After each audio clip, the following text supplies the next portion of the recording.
Hi guys, it's me again, Maria, and welcome back to another Plantzilla video.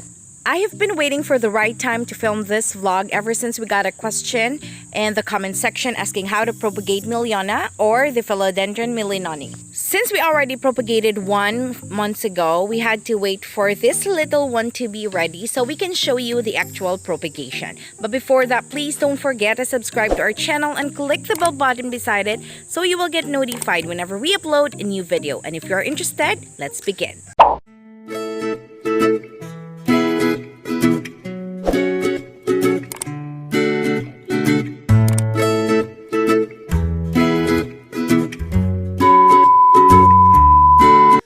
Let me tell you a quick story. Our very first vlog is also about this plant. But this is a different one because this is our very first Melinonni. Actually, nadaanan ko lang siya. Papunta akong BIR para mag-submit ng monthly report. And then nakita ko siya, punit-punit yung dahon, na-uproot from the pot. So I decided to come back and ask for permission if I can bring her home so that alagaan ko, baka naman masave pa. Fortunately, unti-unti siyang nagkaroon ng mga bagong dahon and then na-propagate pa namin siya before namin na-transfer sa ibang pot kasi nga pala ready na siya for propagation, hindi lang siya naalagaan. We do not know much about propagating this type of plant at the time, but we patiently waited for some shoots to pop out few days after we caught it. So nung meron ng lumabas, so ayan, na-realize namin, this is it. Months had passed, unti-unti na siyang nagkaroon ng mga bagong dahon while the mother plant itself was healing, trying to bounce back and regain its natural beauty, which is far from that look that she had at that time that I found her and took her. So this is the present look of that Melinonni from the cutting that we had months ago. So we decided to propagate this one kasi nga ready na siya, marami na siyang roots. So it's best time to transfer it to another pot to let another shoots grow from the cutting that we had. From that last photo na dalawa lang yung dahon, ito na siya ngayon. Marami na siyang dahon and super stable na, looking good, looking healthy. And sobrang dami na din ng roots niya. So it's really high time to transfer it to another pot. We also have a baby Milliona here. Kakalabas lang nung dahon. So as you can see, sobrang liit pa niya. We will just let it grow so that meron na naman kaming bagong Melinonni dito.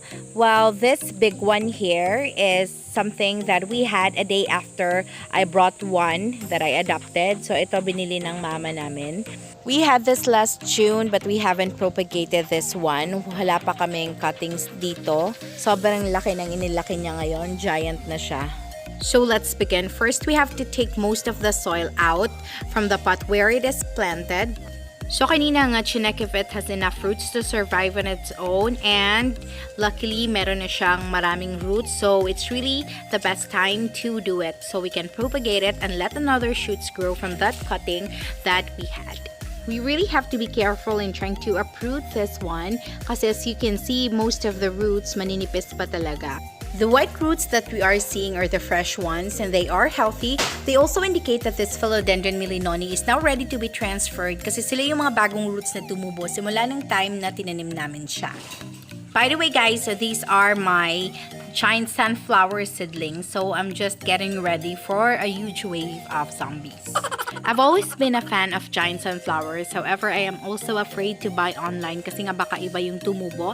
I've also heard a lot of stories like that, but fortunately for this one, it's really the flower that I got the seeds from. Kasi nga nakahingi ako nung nagplant hunting kami. So, I'm pretty much sure about this. Well, finlex ko lang yun while he's still busy removing the roots from the soil. So, ayan, he's almost done taking out the roots from the soil. So, i-uproot na niya yan. And we will see the actual yung itsura ng naputol namin, which is sobrang malaki. However, hindi na namin pinutol. We never tried to cut it into 2 or more kasi hindi pa naman kami masyadong marunong mag-propagate at that time. The goal is to remove the upper part which already has new roots to let new shoots pop out from the remaining parts of our cutting. He is trying to wash the roots para makita natin yung part kung saan siya ikakat kasi nga baka may matamaan tayong shoot na papalabas pa lang. So to avoid that, he has to clean the roots well before propagating it. After washing it, so makikita na natin na malinis na siya and we can see a lot of white roots as well. We will take them along with the shoot na marami ng dahon na ikakat natin today, but we will still leave some para sa iba pang shoot na maring tumubo in the near future. In cutting a bigger Milliona, all you have to do is to make sure that the top part has enough roots to survive. Malalaman naman natin na ready na siya for propagation kasi lalabas at lalabas yung mga roots niya, yung mga aerial roots niya, pumapaibabaw na sa soil na pinagtaniman. Yung ibang Milliona over time lumalabas na sa pot na pinaglalagyan sa kanya kasi nga kailangan ng maputol yung ilalim, which is yung magagamit sa pagpropagate sa kanya. Like this, ito yung itsura. Ayan, may shoot na pala siya. If the roots are coming out and your Milliona is going out of shape, then trust me, it's really high time to propagate it. When I say going out of shape, yung itsura niya is hindi na katulad ng itsura nung itananim mo siya. Parang umalsa na siya, or even worse, parang bumaba na siya sa lupa from the pot na pinaglagyan mo. So, yan na talaga. Dapat mo na siyang putulin kasi nga lumalaki na yung parang bulb na nasa ilalim niya. As you can see here, he's trying to cut it. And then, isasama natin yung mga white roots kasi sila yung mga bagong roots na tumubo and they are the ones who will support our newly propagated Millioni. The remaining part na walang dahon, itatanim natin sa iba pang pot para tumubo na naman yung mga bagong shoots niya. And meron ng papatubo. This one here is obvious, so hopefully in no time meron na naman tayong bagong Milliona. He is trying to clean the leaves kasi medyo madumi na to kasi nga palaging umuulan this past few days, and to give it a fresh start, talagang lilinisin yung mga dahon for aesthetic purposes and to let it breathe as well. Yung part na naiwan kanina na walang dahon is also prone to rot, kaya it's best to put it in a place na hindi siya mabilis mabasa, especially yung parang sugat niya sa pagkat.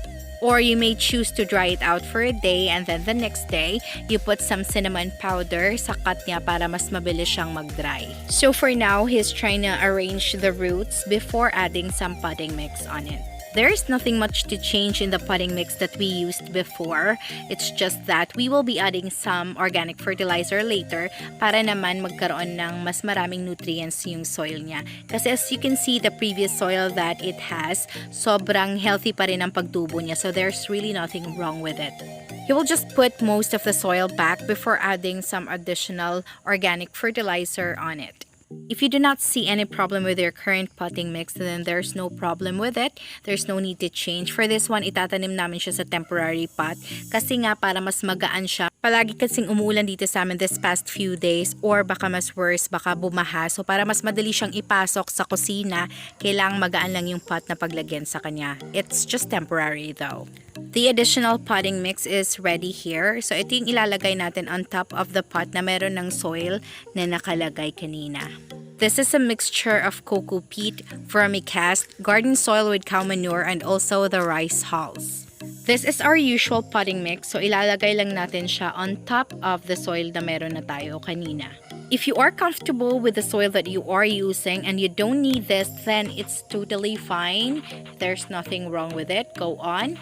This is for those of you who would love to know what potting mix do we use for our philodendrons. And ito lang talaga yung nakasanayan namin. We just have to mix it thoroughly and then it's ready to be added on the top part of our newly propagated Philodendron Melinonnii.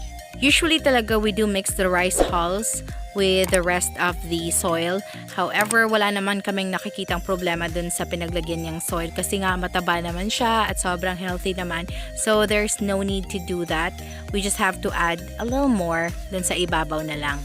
Please do remember, dahil bagong cut po siya, let's avoid placing it in a space kung saan ma-expose siya sa direct sunlight kasi nga kahit sobrang stable na niya at sobrang healthy pa siyang tingnan, there is still a possibility na masunog yung mga dahon niya. So it's best to keep it in a shaded part of your garden or in your home. Also, avoid watering it too often to avoid root rotting and allow at least 2 inches of the topsoil to dry in between waterings. Same reminders apply to this pot. Dapat hindi siya palaging mabasa para hindi po siya mag-rot. So the same potting mix will be added on this pot, and then we'll just have to dry it out for a day. So hindi naman painitan, pero at least magda-dry yung cut niya kasi medyo watery pa yung cutting niya. So it's best to put the cinnamon powder the next day na para mas mabilis mag-heal yung cut. Upon watering, it's best na hindi po tatamaan yung pinagkatan niya kasi ito po yung magiging way para mag-rot siya kapag palagi po siyang nababasa. So yun guys, that is pretty much it. Whether you propagate a small or a big one, same rules apply. Let's get right into the montage.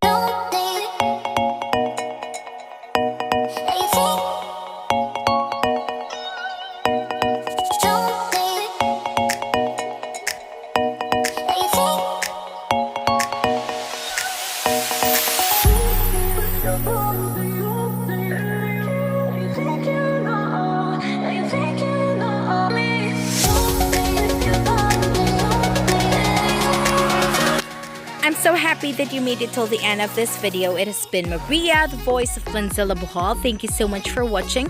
Please do like this video, subscribe to our channel, and click the bell button beside it so you will get notified whenever we upload a new video. Thank you so much for watching. Bye guys!